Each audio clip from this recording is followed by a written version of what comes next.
He's currently the talk of Twitter. A popular Toronto park enforcement officer has had his Twitter account suspended after his employer claims there were concerns about his posts. I'm Faiza Amin in Toronto. Tonight, questions about who owns your Twitter account and why. The new team is an offshoot of the social media sensation sparked by Officer Kyle Ashley. He's a passionate and outspoken bike cop who isn't too shy to call out any violators parked in bike lanes. But since Friday, his fiery tweets no longer available on Twitter. His account suspended, something Kyle Ashley tells us he decided to do himself. He says he was at home on Friday when Toronto police showed up at his door demanding his Twitter credentials.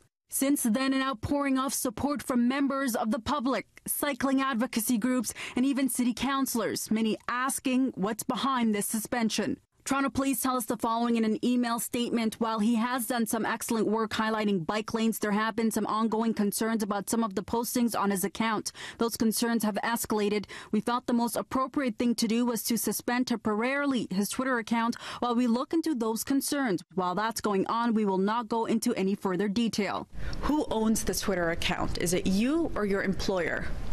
You own your own Twitter account, and the user's agreement with Twitter will actually say that it's your property. Some employers have a policy, larger companies all have them, and I'm pretty sure that it's been brought to your attention what is acceptable and not acceptable in terms of social media, and you're expected to follow it. Now, whether or not that gives an employer the right to step in, seize your property, which is that account, and do something with it, is pretty much still an open question. I'm not aware that it's ever been litigated or decided in a court, so it remains to be seen whether they've overstepped their grounds or their rights in terms of taking that action or not. I know a lot of times, especially in the professional field, a lot of us issue disclaimers in our biographies, perhaps where we say the tweets here don't represent my employers. How effective is something like that?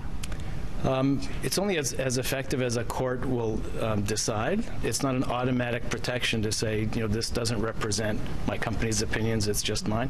Kyle Ashley says he is expected to work on Monday. As for Twitter Canada, a spokesperson tells us social media policies are defined by individual employers, but we did inquire about how they respond to legal requests to access accounts. A response to that question on our website, citynews.ca. In Toronto, I'm Faiza Amin for City News.